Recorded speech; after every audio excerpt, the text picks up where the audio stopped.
नमस्कार दोस्तों, स्वागत है आप सभी का इस ज़बरदस्त वीडियो में। अगर आप पॉलिटेक्निक फर्स्ट सेमेस्टर में हैं तो दोस्तों आपके लिए ये वीडियो इंपॉर्टेंट है, क्योंकि इस वीडियो में हम फिजिक्स के unit number 2 force and motion के बारे में बात करने वाले हैं। फोर्स एंड मोशन से जितने भी महत्वपूर्ण क्वेश्चन बनते हैं, जिनको आप इंपॉर्टेंट क्वेश्चन बोल सकते हैं, उन सभी प्रश्नों के बारे में आज हम बात करेंगे और उन प्रश्नों को आप कैसे लिखेंगे, कैसे सॉल्व करेंगे अपने एग्जाम में, ये भी हम आपको बताने वाले हैं। ठीक है दोस्तों, तो आज का ये सेशन आपके लिए ज़बरदस्त होने वाला है। मैं आपको क्वेश्चन तो बताऊंगा ही साथ यह भी बताऊंगा कि वह क्वेश्चन कितने नंबर में आपके एग्जाम में आ सकता है। डेली शाम को 7 बजे आपको एक बढ़िया वीडियो मिलती है, तो डेली शाम को 7 बजे लर्निंग डे से जुड़ना मत भूलिए। चलिए दोस्तों, सेशन को स्टार्ट करते हैं। सबसे पहले जो बात आती है दोस्तों, आपके पेपर में क्वेश्चन आएगा बल क्या है, और ये क्वेश्चन आपका 2 नंबर में आएगा। बहुत ही आसान सा क्वेश्चन होता है, बल क्या है। सिंपली बल के डेफिनेशन पूछेगा और आपसे पूछेगा कि बल क्या है, और 2 नंबर का आपके लिए यह प्रश्न बना होगा। तो आपको लिखना क्या है, बल होता क्या है। तो आप कहेंगे कि बल एक प्रकार का धक्का या खिंचाव है, जिसमें किसी वस्तु की अवस्था में परिवर्तन करने की प्रवृत्ति होती है। एग्जैक्ट जो भी डेफिनेशन हम आपके साथ डिस्कस करेंगे बिल्कुल एग्जैक्ट होगी, बिल्कुल बेहतरीन होगी। दोस्तों 2 नंबर का क्वेश्चन अगर आपको केवल और केवल 2 लाइन लिखने से मिल जा रहा है, तो आपको निश्चित रूप से बहुत अच्छे तरीके से इसको लिखना पड़ेगा। आपको लिखना है कि बल एक प्रकार का धक्का या खिंचाव है, जिसमें या जिससे किसी वस्तु की अवस्था में परिवर्तन करने की प्रवृत्ति होती है। कैसे? जैसे मान लो यहाँ पर एक बॉक्स रखा है। बल क्या होता है भाई, मैं यहाँ पर खड़ा हो गया या आप यहाँ पर खड़े हो गए, आप अपने हाथों से इस बॉक्स को आप धक्का देंगे, ये बॉक्स आगे मूवमेंट करेगा, इस बॉक्स की प्रकृति में परिवर्तन होगा, इस बॉक्स की पोजीशन चेंज होगी, तब हम जो धक्का लगा रहे हैं, हम जो इसको धक्का दे रहे हैं, वही हमारा बल कहलाएगा, वही हमारा फोर्स कहलाएगा। दोस्तों उम्मीद है फोर्स आपको क्लियर हुआ होगा। अब अगर आपसे और लिखना है, अगर आप उसमें और लिखना चाहते हैं, चूंकि 2 नंबर में आपको अच्छे तरीके से एक्सप्लेन करना है, तब आप उसमें और आगे लिख सकते हैं कि दूसरे शब्दों में किसी वस्तु पर लगने वाला धक्का, खिंचाव या चोट को ही हम क्या बोलते हैं, बल बोलते हैं। एक चीज मैं आपको पर्सनली एडवाइस करूंगा, अगर आपसे डेफिनेशन पूछता है तब आप इन दोनों डेफिनेशन को लिख देना बिल्कुल इसी तरीके से कि बल एक प्रकार का धक्का या खिंचाव है, जिसमें किसी वस्तु की अवस्था में परिवर्तन करने की प्रवृत्ति होती है, और फिर लिख देना दूसरे शब्दों में किसी वस्तु पर लगने वाले धक्का, खिंचाव या चोट को हम बल कहते हैं। अगर आप 2 डेफिनेशन ऐड करेंगे तो निश्चित रूप से जो एग्जामिनर होगा वो चेक करके, आप यकीन मानिए दोस्तों, आपको 2 नंबर 110% मिलने वाला है।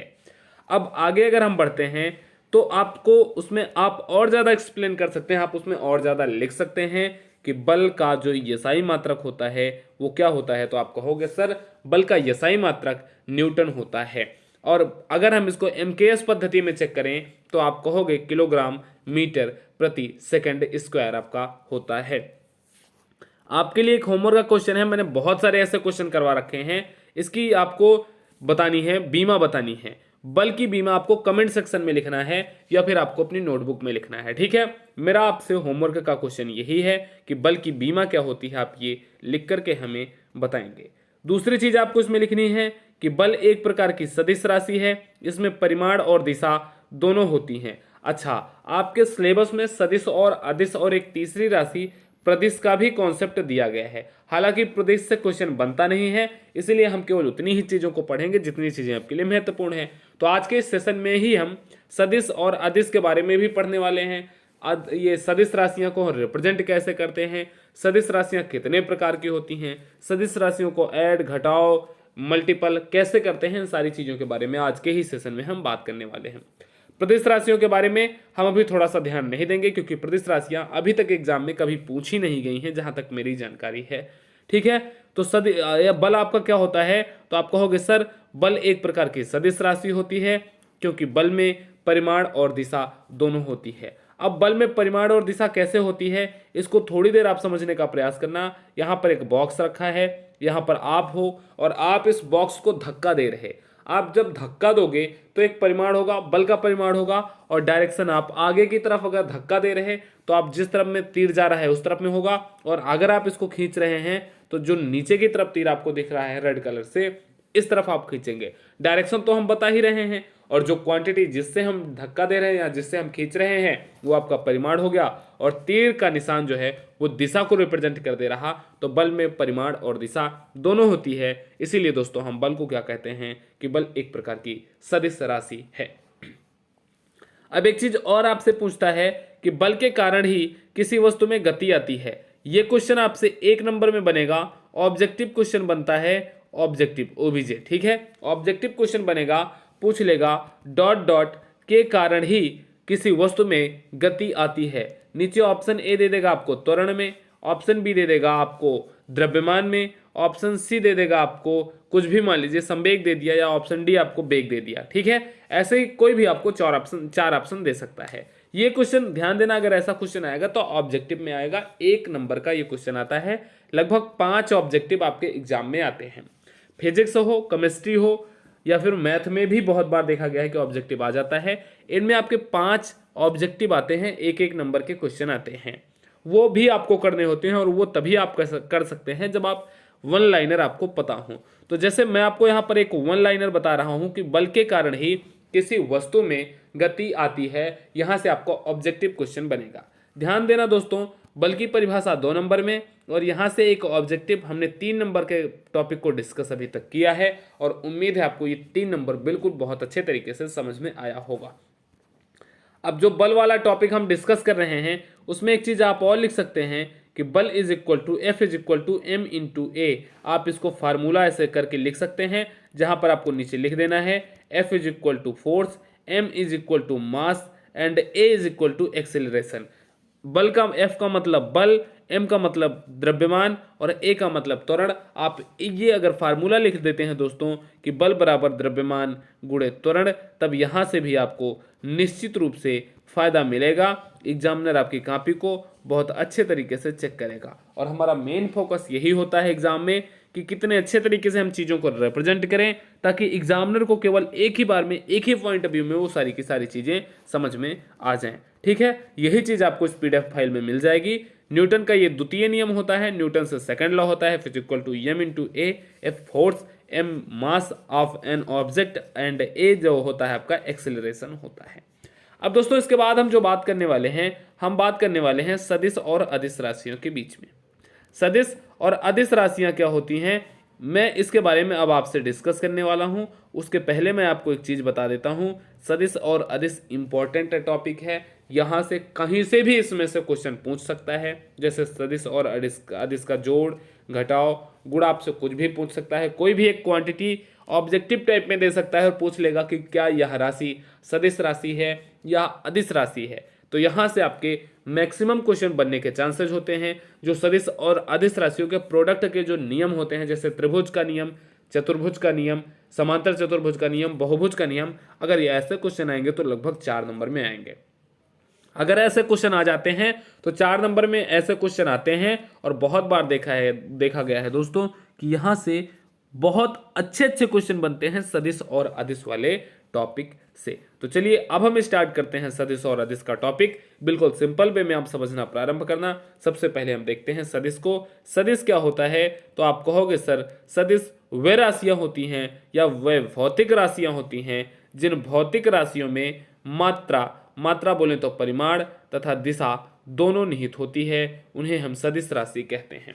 सदिश राशियां क्या होती हैं, सदिश राशियां वे राशियां होती हैं जिनमें परिमाण और दिशा दोनों निहित होती हैं, उन्हें हम सदिश राशियां कहते हैं। सदिश राशियां के उदाहरण जो होते हैं क्या होते हैं, वेग, बल, संवेग। अभी मैंने थोड़ी देर पहले ही बल के बारे में आपको बताया था, तब मैंने नीचे आपको बताया था कि बल एक प्रकार का सदिश राशि है। बिल्कुल वही आपको फिर से यहाँ पर एक बार एक्सप्लेन किया गया है कि बल क्या है, आपकी एक प्रकार की सदिश राशि हो जाती है। जिन भौतिक राशियों में मात्रा तथा परिमाण दोनों होते हैं उन्हें हम सदिश राशियां कहते हैं।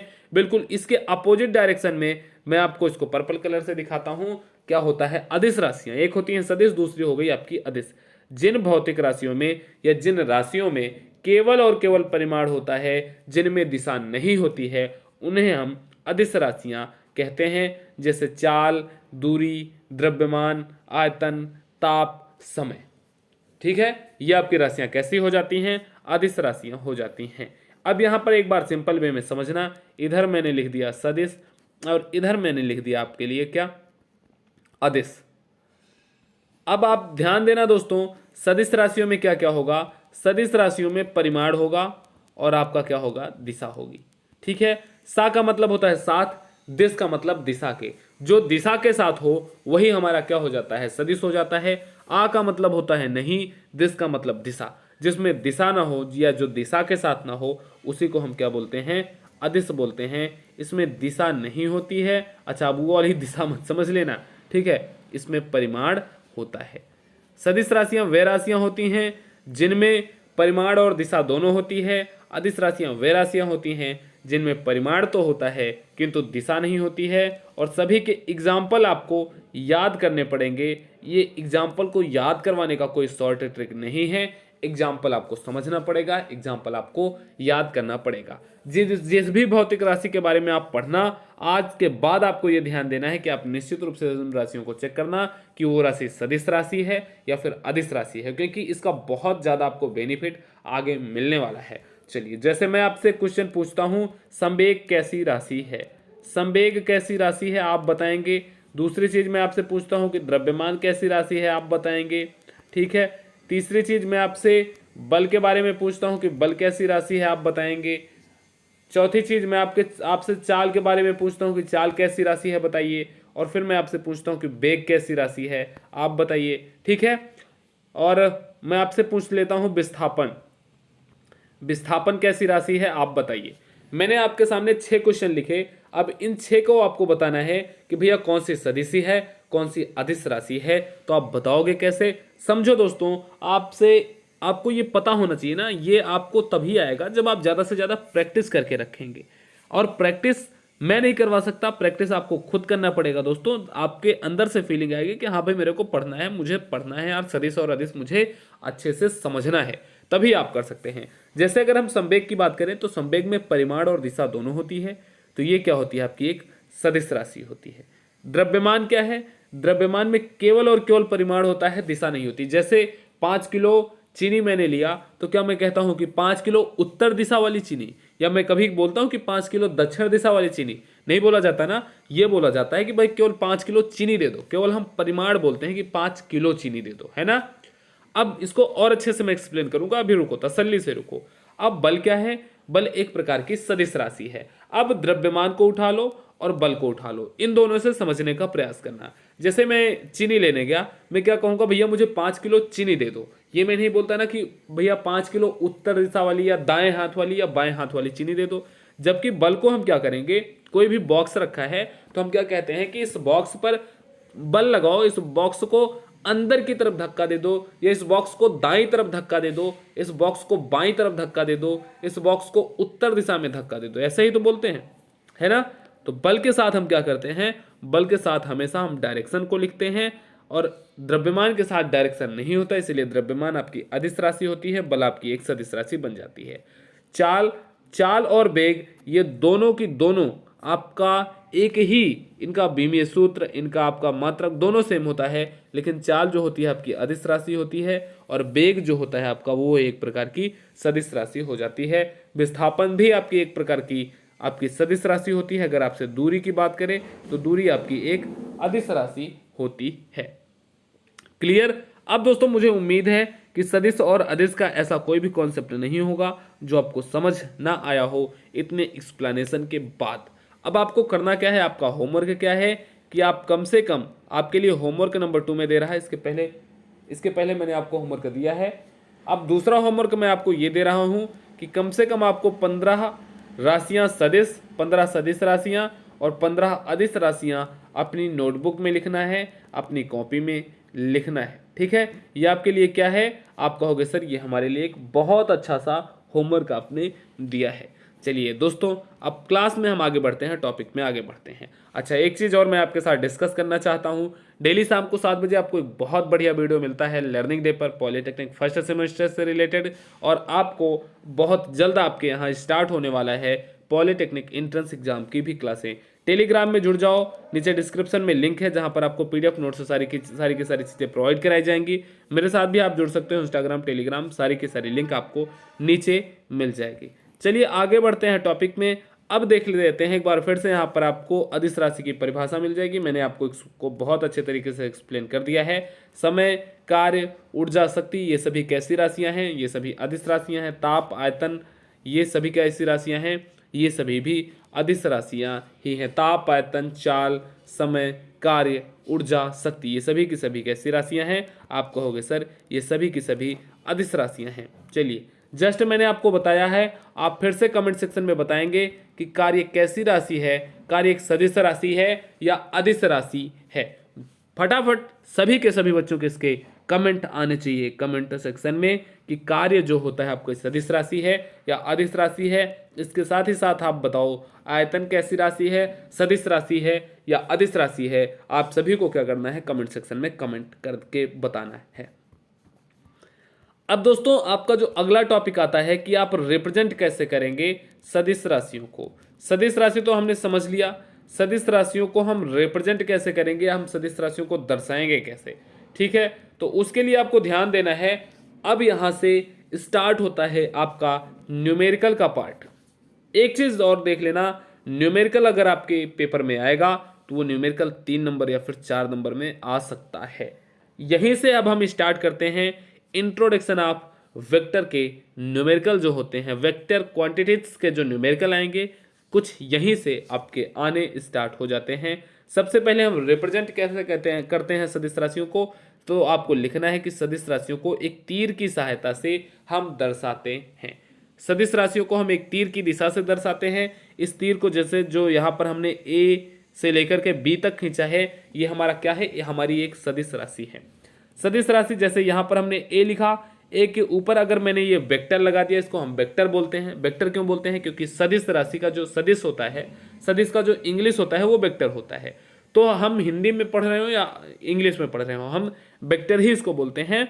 ए के ऊपर अगर हमने वेक्टर लगा दिया तो इसका मतलब हो जाता है जो ए हमारा है ये है एक सदिश राशि के परिमाण को दर्शा रहा है। ए परिमाण को दर्शा रहा है और जो ऊपर वेक्टर लगा दिया गया है वो उसकी सदिश राशि को दर्शा रहा है। तो सदिश राशियों को हम हमेशा तीर से दर्शाते हैं, जो कि आपको यहाँ पर दिख रहा होगा। तीर की जो लेंथ होगी यहाँ से यहाँ तक की जो लेंथ होगी ये क्या दर्शाएगी, ये आपकी परिमाण दर्शाएगी।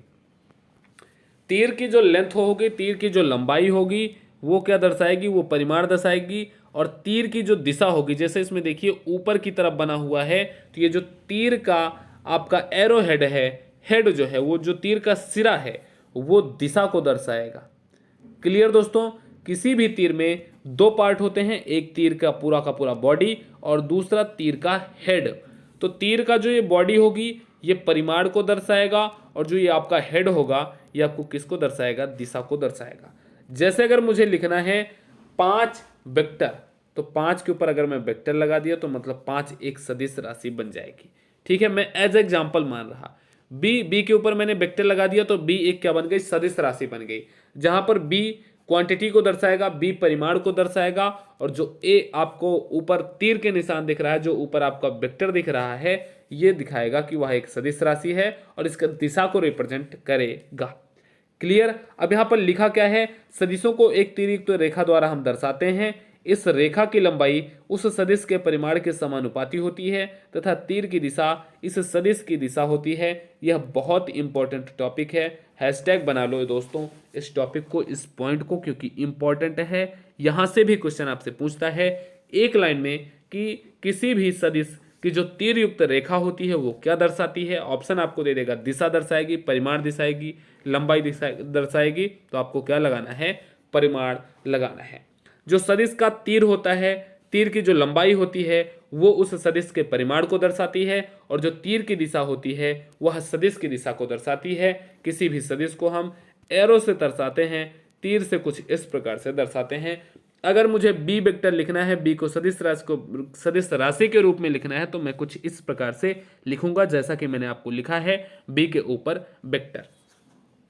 यहां तक की चीजें दोस्तों उम्मीद है निश्चित रूप से आपको सारी की सारी चीजें समझ में आई होंगी। अब हमारा जो अगला टॉपिक हो जाता है वो हो जाता है types of vector. Types of vector अगर आपको नहीं पता है तब बहुत सारे ऐसे क्वेश्चन आपको आगे मिलने वाले हैं। न्यूमेरिकल के ऐसे बहुत सारे टॉपिक आपको मिलने वाले हैं जहां पर आप फंस सकते हो, जहां पर आपको कंफ्यूजन बहुत ज़्यादा हो सकती है। तो इसीलिए टाइप्स ऑफ वेक्टर को समझो, बहुत अच्छे तरीके से समझो। वेक्टर हमने समझ लिया, अब हमें समझना है टाइप्स ऑफ वेक्टर। यहां से भी क्वेश्चन पूछता है 2 नंबर में, यहां से अति लघु उत्तरीय प्रश्न वेरी शॉर्ट टाइप क्वेश्चन में 2 नंबर का क्वेश्चन यहां से आपका आता है या आपके एग्जाम में भी आ सकता है। पहले तो बहुत बार देखा गया है कि यहां से बहुत अच्छे अच्छे क्वेश्चन बनते हैं टाइप्स ऑफ वेक्टर से। तो दोस्तों अगर हम बात करें टाइप्स ऑफ वेक्टर की, तो वेक्टर कितने प्रकार के होते हैं? तो मुख्यतः जो वेक्टर होते हैं वो आपके 10 प्रकार के होते हैं। मुख्यतः जो वेक्टर होते हैं वो 10 प्रकार के होते हैं। ये क्लास 11th के बेसिस पर इसको लिया गया है। लेकिन एक चीज यहां पर ये आपको ध्यान देना है कि जो 10 प्रकार के होते हैं इसमें से लगभग 5 टाइप के वेक्टर ही ऐसे होते हैं जो आपके लिए महत्वपूर्ण है। बाकी के जो वेक्टर होते हैं वो हैं आपके लिए महत्वपूर्ण है, लेकिन 5 जो है आपके लिए ज्यादा महत्वपूर्ण है। हम सभी के सभी 10 वेक्टर को देखेंगे, सभी के सभी 10 वेक्टर को समझेंगे और उनको हम रिप्रेजेंट कैसे करेंगे, उनकी ज़रूरत हमें कहाँ पड़ती है, इन सारी चीज़ों के बारे में हम डिस्कस करेंगे। तो आपसे रिक्वेस्ट है कि अगर अभी तक आपने सेशन को लाइक नहीं किया है तो लाइक कर दो, शेयर नहीं किया तो शेयर कर दो, और अगर अभी तक चैनल को सब्सक्राइब आपने नहीं किया है तो ज़रूर कर दो। आ जाइए आगे दोस्तों, हम बढ़ते हैं और देखते हैं कि जो वेक्टर होता है इनके कौन कौन से टाइप हैं, कौन कौन से टाइप हमारे सिलेबस में हैं और हमारे लिए इम्पॉर्टेंट हैं। 10 प्रकार के होते हैं, इतना हमें पता चल गया। अब जो सबसे पहला प्रकार होता है वो आपका हो जाता है समान वेक्टर, समान या फिर इक्वल वेक्टर।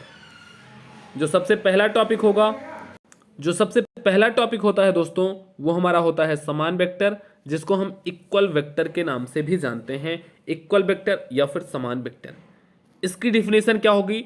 वे वेक्टर जिनके परिमाण बराबर होते हैं। समान, समान का मतलब बराबर, और बराबर क्या होगा? परिमाण।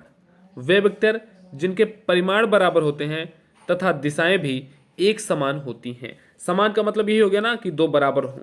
जिनके परिमाण, वे सदिश राशियां या वे वेक्टर जिनके परिमाण और दिशाएं दोनों बराबर होती हैं, उन्हें हम एक समान वेक्टर या इक्वल वेक्टर या समान वेक्टर के नाम से जानते हैं। उन्हें हम समान वेक्टर कहते हैं। इसका परिमाण और इनकी दिशा दोनों एक समान होगी, दोनों बराबर होंगी। क्लियर? ये तो हो जाता है समान वेक्टर, बिल्कुल बेसिक डेफिनेशन समान वेक्टर की। दूसरा जो आपका वेक्टर आता है दोस्तों वो आपका हो जाता है विपरीत। समान में दोनों चीजें समान होंगी। अब विपरीत में आप देखो अपोजिट वेक्टर क्या होगा, विपरीत वेक्टर क्या होता है? ऐसे वेक्टर जिनके परिमाण तो बराबर होते हैं। विपरीत का मतलब एक इधर को जाएगा, दूसरा इधर को जाएगा, है ना? मैं आपको बताता हूं, समझना। ऐसे वेक्टर जिनके परिमाण तो बराबर हो, परिमाण का मतलब ये जो तीर है, तीर के रेखा की जो लंबाई है ये तो बराबर होगी। ऐसे वेक्टर जिनके परिमाण तो बराबर हो परंतु जो दिशाएं हैं वो दिशाएं विपरीत हों। अब इसमें देखना, पहले वाले में देखना एरोहेड इस तरफ को जा रहा है और दूसरे वाले में एरोहेड अपोजिट जा रहा है। इन्हीं को हम बोलेंगे विपरीत वेक्टर।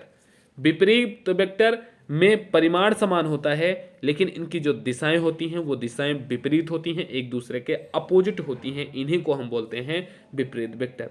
अब अगर यहीं पर एक बार मैं फिर से समान वेक्टर आपको दिखाऊं तो समान वेक्टर कुछ इसी प्रकार से दिखाया जाएगा। अगर ये इस प्रकार से आपको दिखा दिया गया तो ये समान वेक्टर आपके लिए नहीं होगा। इसमें जो रेखा की लंबाई है और जो तीर का निशान है दोनों सेम होना चाहिए, दोनों बिल्कुल एग्जैक्ट होना चाहिए, तभी आपका ये क्या कहलाएगा? तभी ये आपके लिए समान वेक्टर कहलाएगा। अभी कुछ इस प्रकार से आपको बना, दूसरे की डायरेक्शन नीचे की तरफ अपोजिट डायरेक्शन में हो गई तो ये आपका अपोजिट वेक्टर या विपरीत वेक्टर कहलाएगा। तो दोस्तों उम्मीद है ये मैंने आपको यहाँ तक बहुत अच्छे तरीके से बताने का प्रयास किया है। अब आपको बताना है कि ये जो मैं ए लिखा हूँ, ए कौन सा वेक्टर है, बी वाला जो है ये कौन सा वेक्टर है, सी वाला आपका जो है ये कौन सा वेक्टर है। ए बी सी आपको, जैसे ए अगर इक्वल है तो आप लिख दो A is equal to equal vector, B अगर अपोजिट वेक्टर है तो लिख दो B is equal to opposite vector, C अगर आपको समझ में नहीं आ रहा कि सी कौन सा वेक्टर है, अगर अभी तक हमने पढ़ा नहीं है तो लिख दो कि सी को हम नहीं जानते हैं। ये कमेंट सेक्शन में फटाफट सभी दोस्त, आपके पास 10 सेकंड का टाइम है, आप इसका आंसर देंगे। सभी के सभी दोस्तों का इसका आंसर 110% आना चाहिए। रिवाइज करना बहुत जरूरी है। अगर आप केवल मैं आपको लेक्चर की तरह दे रहा, आप उसको केवल और केवल सुन के इधर से सुने उधर से निकाल दिए तो गड़बड़ है। अगर आप एक बार लिखने जाएंगे, आप एक बार टाइप करने जाएंगे तो आपका रिवीजन होगा, आपका जो बेसिक है वो स्ट्रांग होगा। और जब भी क्लास करने बैठा करिए, मूवी की तरह सामने मत चला के बैठा करिए। आप अपने साथ कॉपी पेन निश्चित रूप से लेकर के बैठा करिए, जिससे आपको बहुत फ़ायदा होगा, जिससे आपकी चीज़ें बहुत ज़्यादा स्ट्रांग होंगी। शून्य वेक्टर जिसको हम null वेक्टर बोलते हैं, ऐसे वेक्टर जिनका परिमाण 0 होता है, अर्थात जिस वेक्टर का प्रारंभिक बिंदु एवं टर्मिनल बिंदु संपाती बिंदु दोनों एक ही जगह पर हों, उन्हें हम शून्य वेक्टर या जीरो वेक्टर कहते हैं। शून्य वेक्टर या जीरो वेक्टर का जो क्वांटिटी होती है, जो परिमाण होता है, वो हमेशा कितना होता है? 0 होता है। तो दोस्तों आज के इस लेक्चर में हम लोगों ने 3 वेक्टर के बारे में पढ़ा, इक्वल वेक्टर, अपोजिट वेक्टर और आपका तीसरा हमने पढ़ा जीरो वेक्टर। अब ये तीनों के तीनों वेक्टर आपको पता होने चाहिए। 3 के 3 वेक्टर हमने पढ़े, समान वेक्टर, अपोजिट वेक्टर और जीरो वेक्टर, ये तीनों आपको पता होना चाहिए। कल के लेक्चर में फिर से हम चौथे वेक्टर से पढ़ना स्टार्ट करेंगे और चौथे वेक्टर से फिर से हम कॉन्सेप्ट को समझना स्टार्ट करेंगे। तो अभी तक की क्लास आपको कैसी लगी, सभी के सभी दोस्त, सभी के सभी प्यारे साथी निश्चित रूप से बताएंगे। और एक इन्फॉर्मेशन है आपके लिए कि आप अगर मेरा इंटरव्यू देखना चाहते हैं तो इंटरव्यू का एक बहुत बढ़िया सी सेगमेंट आपका लगभग 35 मिनट का इंटरव्यू, जिसमें पूरी की पूरी कॉलेज लाइफ आपके साथ डिस्कस किया हूं मैं अविरल सर और हर्षित सर के साथ, उसको आप देख सकते हैं। डेली शाम को 7 बजे जुड़ना मत भूलिए। किसी दिन हर्षित सर, अविरल सर या फिर मैं क्लास आपके लिए लेकर के आते हैं। मैक्सिमम हमारा ट्राई यही होता है कि लाइव हम लेकर के आएँ, बट कुछ कंडीशन अगर नहीं रहती तो हम आपको रिकॉर्डेड भी प्रीमियम टाइप में क्लासें अवेलेबल करवाते हैं। तो दोस्तों उम्मीद है आज की क्लास आपको पसंद आई होगी, मस्त लगा होगा। जिन भी चीज़ों के बारे में हमने डिस्कस किया वो आपको समझ आया होगा। टेलीग्राम को जरूर ज्वाइन करें, जहां पर आपको पीडीएफ, नोट्स, इन्फॉर्मेशन सारी की सारी चीज़ें मिलती हैं। कोई डाउट है तो आप मुझसे इंस्टाग्राम पर जुड़ करके अपने डाउट क्लियर करवा सकते हैं, अपने डाउट मुझसे पूछ सकते हैं। डेली शाम को 7 बजे जरूर से जरूर जुड़िए, बहुत इंपॉर्टेंट वीडियो हम आपके लिए लेकर के आएंगे। नमस्कार, take care, thank you, love you प्यारे दोस्तों। आप अपना ख्याल रखिए, पढ़ाई वढ़ाई करते रहिए। किसी भी प्रकार की कोई दिक्कत, समस्या, परेशानी है तो आप मुझसे कॉन्टेक्ट कर सकते हैं। नमस्कार, जय हिंद।